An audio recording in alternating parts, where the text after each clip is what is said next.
Bonsoir tout le monde, j'espère que vous êtes en parfaite santé. Je vous souhaite un meilleur mois du Ramadan, de jeûne. J'espère que notre Dieu accepte notre prière et pardonne nos péchés.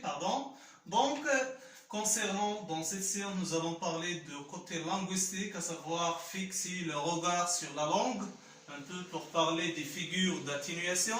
Nous allons parler des figures qui expriment l'atténuation. L'atténuation, nous allons parler de ce côté-là, de cette dimension, à savoir dire et à savoir accentuer. L'atténuation, c'est quoi l'atténuation? Est-ce qu'il s'agit d'une valeur, d'une fonction? C'est très bien. Quelle est la définition? Quelle est sa signification? Nous allons parler au premier abord de ce nouveau terme, c'est très bien, à savoir l'atténuation. L'atténuation, c'est le fait de dire réduire, moindre, baisser les souffrances, c'est très bien. Donc, lorsqu'on dit atténuer, c'est un verbe dérivé de l'atténuation, c'est un verbe inspiré de le nom de l'atténuation. Atténuer, c'est le fait de dire réduire, baisser et moindre, très bien, ou bien simplifier. Donc, lorsqu'on dit les figures d'atténuation, ce sont des procédés linguistiques qui vont porter sur le fait de quoi? D'atténuer, de baisser, de simplifier et de réduire. De réduire quoi? Toujours, on devrait fixer ou bien signaler le fait, ou bien les souffrances, ou bien les angoisses de celui qui va lire, qui va entendre, qui va recevoir. Très bien. Donc, l'atténuation, très bien, c'est une valeur, c'est une fonction exprimée par les deux figures de stèle. Nous allons les voir il y a d'autres figures, mais je vais simplement et je vais simplifier, à savoir parler d'euphémisme et de la méthode. Très bien. Pourquoi? Parce que ils sont les deux figures, les deux procédés qui sont présents dans le programme concernant le dernier jour d'un condamné. Donc, je vais faire partir de ce support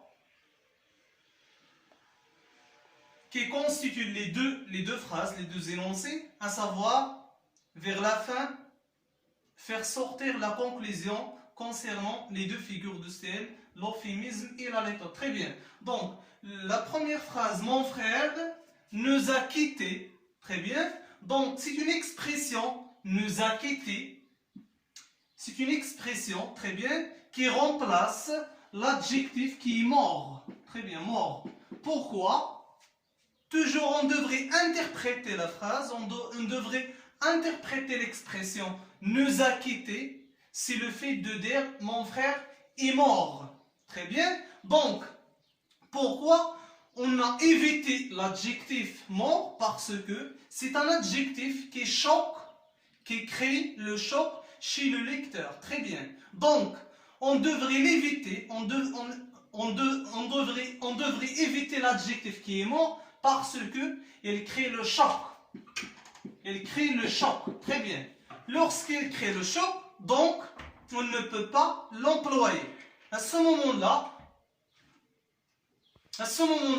on a utilisé nous a quittés au lieu de l'adjectif qui est mort. Très bien. Donc, pourquoi cette expression et pourquoi pas cet adjectif? Parce que l'expression nous a quittés, il nous évite le choc. Très bien. Et l'adjectif mort, il crée le choc chez qui toujours chez qui il va créer le choc, c'est le lecteur ou bien celui qui va entendre. C'est très bien. Donc, le deuxième verbe, ton résultat ne me fait pas content. Très bien. Ton résultat ne me fait pas content, c'est une expression pour éviter de dire à quelqu'un qui avait par exemple 7 sur 20, en réalité, c'est un résultat qui ne mérite pas bravo. Très bien. Il ne mérite pas de lui dire bravo, ou bien c'est un bon résultat. Mais le fait de dire ne me fait pas content, c'est une expression pour réduire, baisser, très bien, dégrader, simplifier, le choc. Très bien. Parce que, imaginez avec moi, chez votre frère ou bien votre soeur, il avait 7 sur 20. Très bien. Il n'a pas réussi. Il n'a pas réussi. Très bien. Il n'a pas réussi. Très bien. Puisqu'il n'a pas réussi, mais vous devriez toujours garder les sentiments de votre frère ou bien de votre soeur. À ce moment-là, on ne peut pas créer le choc chez celui qui va entendre ou bien celui qui va recevoir le message. Donc, pour éviter, pour atténuer toujours en revenant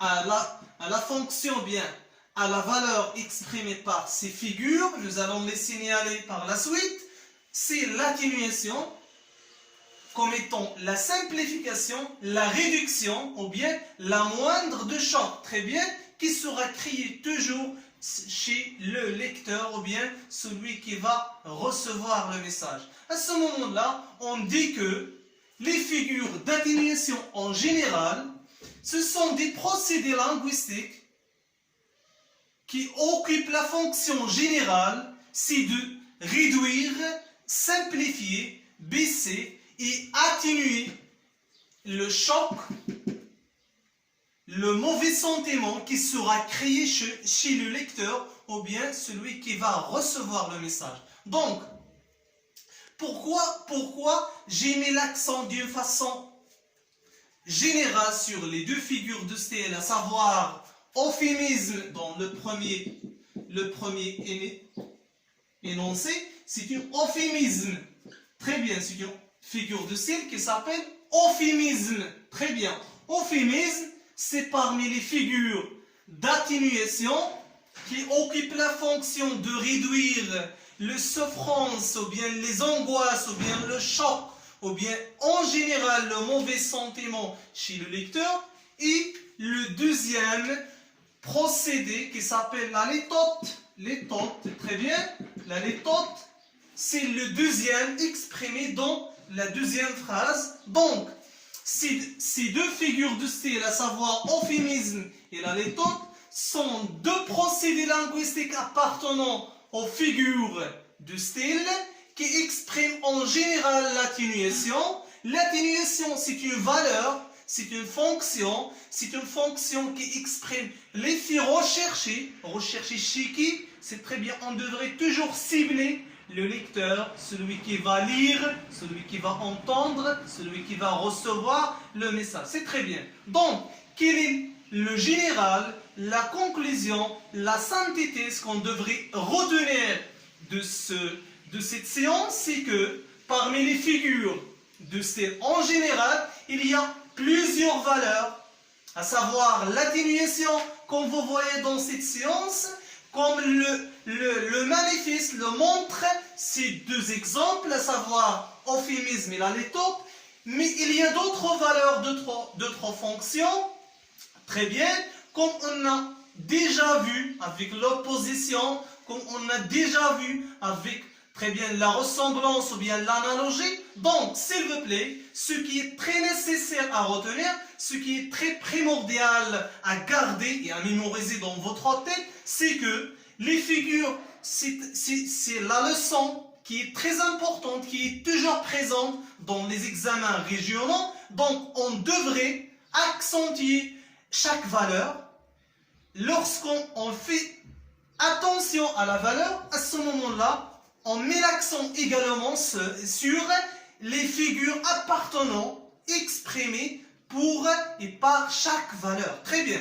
Donc, pourquoi j'ai mis l'accent sur euphémisme? Parce que dans le dernier jour d'un condamné, le personnage principal, il souffre, il vit dans une situation insupportable, dans une situation déplorable, dans une situation maltraitée, très bien, douloureuse. La douleur, la tristesse, c'est très bien, incontournable. Donc, ce personnage principal, c'est très bien, c'est toujours notre condamné, il souffre, très bien. Dans l'extrait, ou bien les chapitres, ou bien les extraits, ou bien le roman, il y a des expressions de en quelque sorte de ces exemples. Très bien, pourquoi? Pour ne pas créer le choc chez la famille de notre condamné. D'une façon et d'une autre façon, le Victor Hugo, c'est un écrivain qui a rédigé ce roman. Il ne veut pas choquer, il ne veut pas susciter d'une façon dévalorisante, d'une façon négative notre lecteur. Très bien.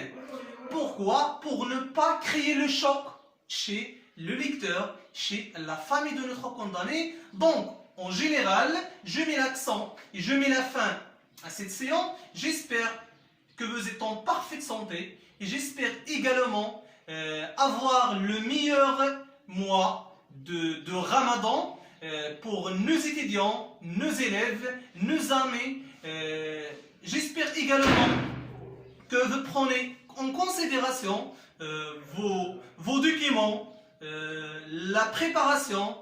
N'oubliez pas d'être au courant toujours de ce qui est très important parce que l'examen, il est sur le point d'arriver. N'oubliez pas que l'objectif destiné dès le début, il faut l'atteindre. Donc, j'espère également que vous êtes dans le meilleur esprit parce que l'esprit joue très important, un grand rôle au niveau de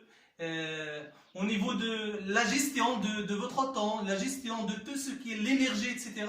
Je mets l'accent et je mets la fin à cette séance. Merci.